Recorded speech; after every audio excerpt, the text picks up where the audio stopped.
Shalom, selamat berjumpa dalam program Mana Surgawi bersama saya, Father Alpo.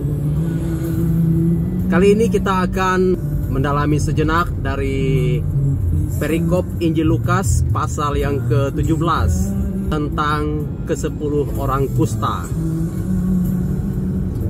Dikisahkan oleh Injil bahwa saat itu Yesus hendak ke Yerusalem, tapi dia melewati perbatasan Samaria dan Galilea. Jadi ada suatu tradisi bahwa orang Israel tidak bergaul dengan orang Samaria. Walaupun sebenarnya orang Samaria mungcahan dari orang Israel, karena mereka juga menggunakan kitab Taurat. Kalau tidak salah, mereka tidak mengakui ketubim atau kitab para nabi ya. Mereka hanya fokus kepada Taurat Musa. 5 kitab Taurat itu Kejadian, Keluaran, Imamat, Bilangan, Ulangan. Nah, mereka tidak bergaul.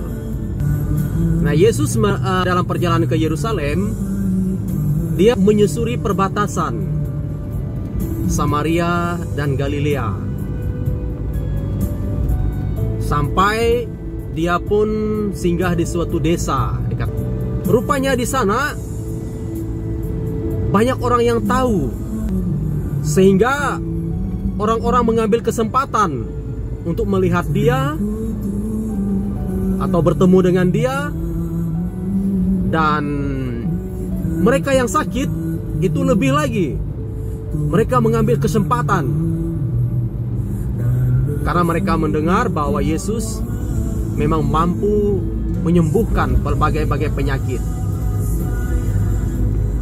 Maka dikatakan oleh Lukas, ada 10 orang yang sakit kusta.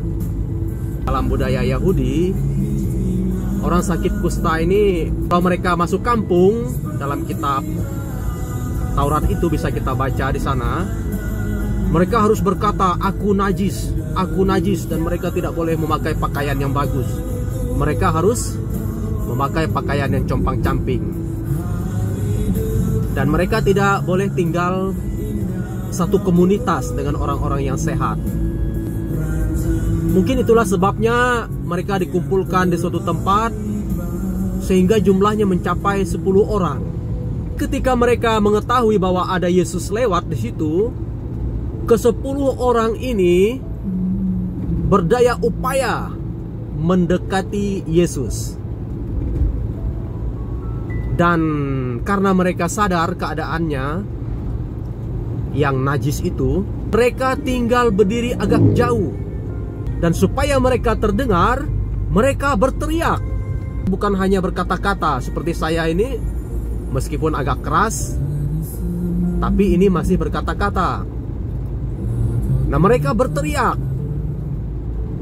Yesus, kasihanilah kami.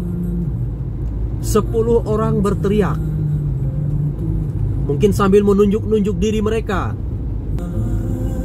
Dan Yesus memandang mereka. Sakit kusta ini sangat mengerikan ya. Hidungnya bisa hilang, telinganya bisa meleleh, bibir bisa meleleh, jari putus, borok, dikerumuni lalat, jelek lah tampilannya. Ya, kondisi seperti itu sudah pasti meminta perhatian dari Yesus untuk suatu pemulihan. Tapi Yesus tidak langsung menjawab. Yesus mengatakan hal yang lain. Dia mengatakan, pergilah, perlihatkanlah dirimu kepada imam-imam. Tentu saja mereka bingung. Mungkin mereka saling tanya satu sama lain, apakah dia tidak melihat kita? Mengapa dia tidak bertindak? Kamu dengar apa tadi? Saya dengar dia nyuruh kita pergi ke imam-imam di kota. Kamu tadi dengar apa? Saya juga dengar begitu. Lalu bagaimana kita ini? Sudah, jangan tanya, jangan banyak tanya. Kita turuti saja kata-katanya. Mungkin di sana dia akan menyusul dan menyembuhkan kita. Akhirnya mereka pun pergi menuju ke imam-imam. Tapi Injil mencatat di tengah-tengah jalan mereka menjadi tahir. Tiba-tiba mereka sembuh. Hidungnya muncul, telinganya baik lagi, jarinya muncul lagi. Semua melihat keadaannya dan melihat keadaan teman-temannya. Semua bagus. Tentu saja situasi hati mereka luar biasa kegirangan ya. Sudah perlu di sini memang kata-kata tahir ya, karena orang yang kusta ini kan itu dianggap najis. Sehingga kalau dia berhasil sembuh dikatakan dia tahir, sehingga sudah boleh didekati. Nah, melihat dan merasakan keadaan yang seperti itu, mereka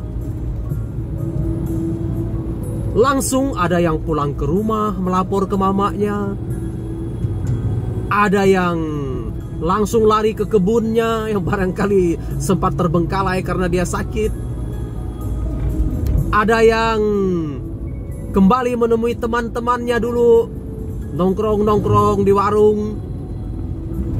Ada juga yang mungkin kembali ke tempat pacarnya yang meninggalkan dia karena dia sakit, sekarang pulih dan ganteng kembali misalnya. Tapi dikatakan di sana, seorang dari mereka ketika melihat bahwa dirinya telah sembuh, kembali untuk memuliakan Allah. Dia merasa, tadi saya menangis-nangis berteriak kepada orang itu di sana di perbatasan kota. Kemudian dia menyuruh kami ke dalam kota memperlihatkan diri kepada imam-imam, dan belum sampai kami ke sana, kami telah sembuh. Pasti orang itu yang menyembuhkan saya. Teman-temannya pada kabur, dia sendiri yang kembali. Jadi tadi ada 10 orang, 9 orang langsung kabur tidak tahu kemana. Hanya 1 orang yang menyadari keadaannya dan dia mencari Yesus yang tadi memerintahkan mereka memperlihatkan diri kepada imam-imam.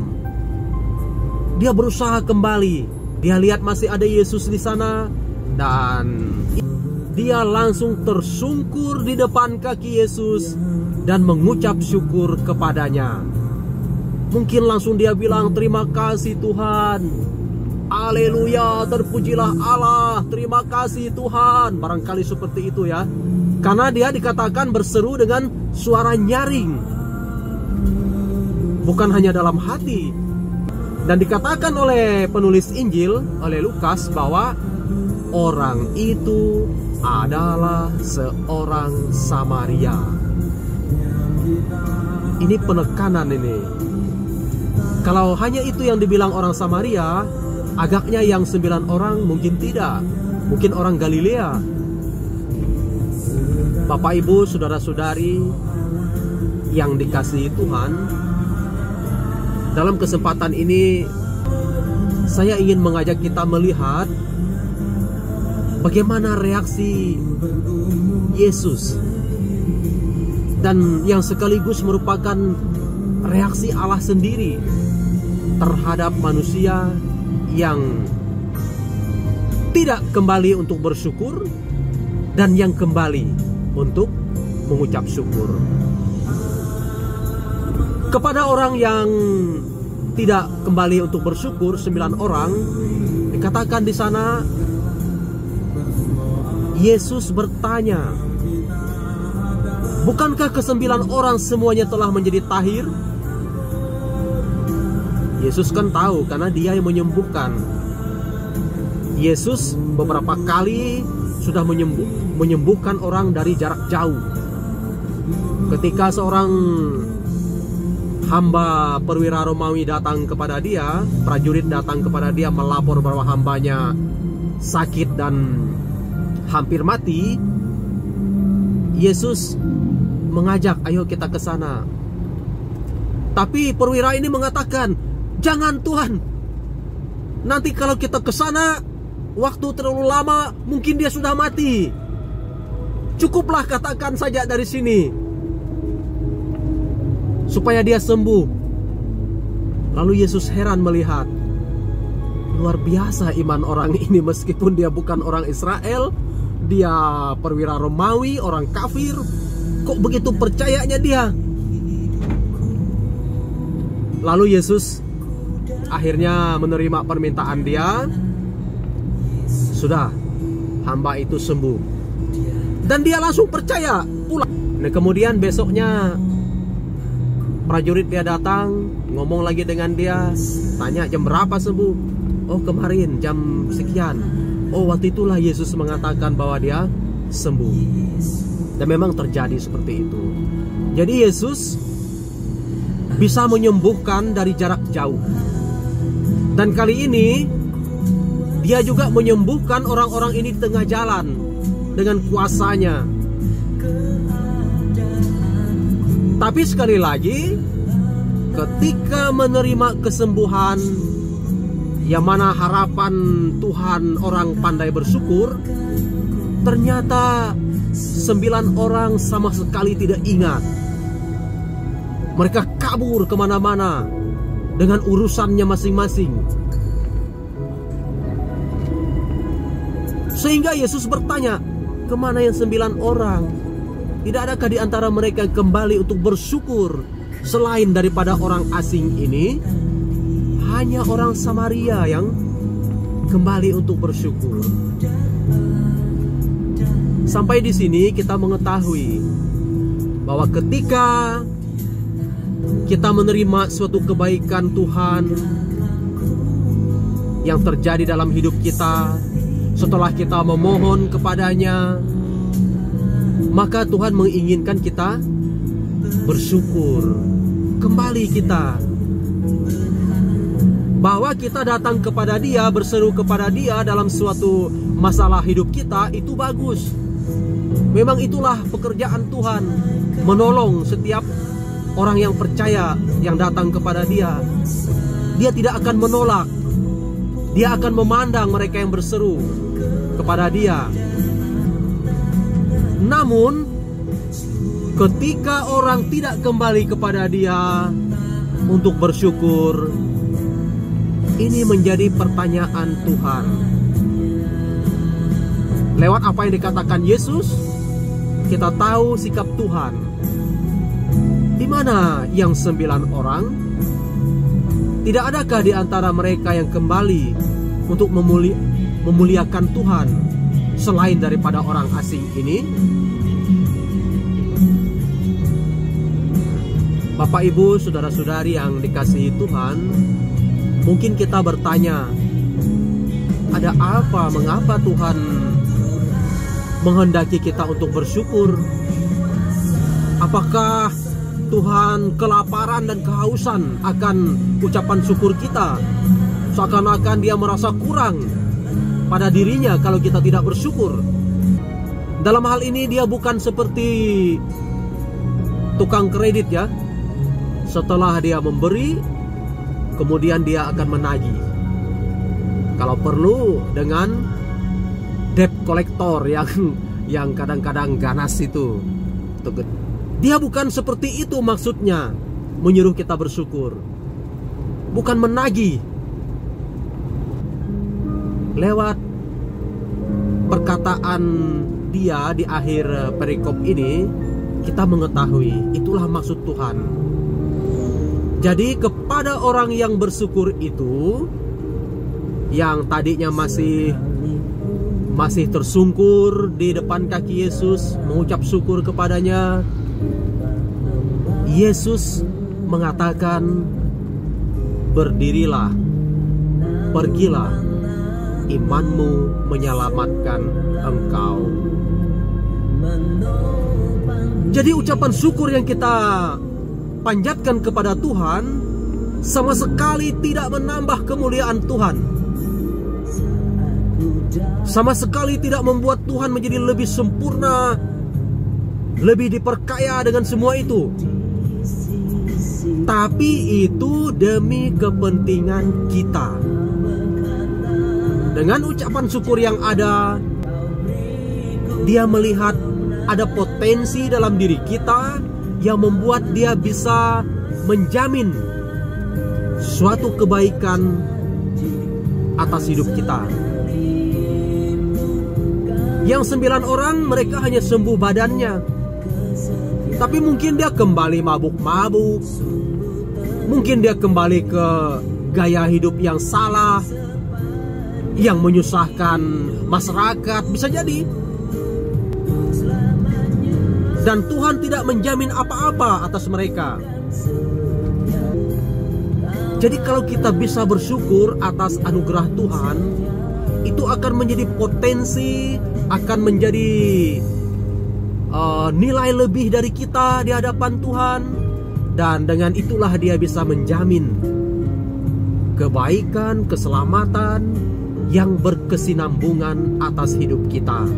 Di orang yang selalu bersyukur, bahkan kendati tadi dikatakan tuh orang Samaria, katakanlah orang kafir, ya mungkin orang yang penuh kekurangan dalam hidupnya di hadapan Tuhan bisa juga. Tapi kalau dia bisa bersyukur, dia masih ingat kepada Tuhan yang memberi kebaikan kepada dia, Tuhan menjanjikan keselamatan itu. Dan itulah yang sebenarnya kita perlukan dalam hidup kita. Jadi ketika kita mendapat kebaikan dari Tuhan, apalagi setelah kita memohon kebaikan itu kepada Dia, Dia menganugerahkannya kepada kita, kita perlu bersyukur. Dan kalau kita bersyukur, Tuhan akan selalu mengatakan kepada kita, berdirilah, pergilah, imanmu menyelamatkan engkau. Jadi bersyukurlah selalu dan ingatlah akan kebaikan Tuhan dalam hidup kita. Tuhan memberkati.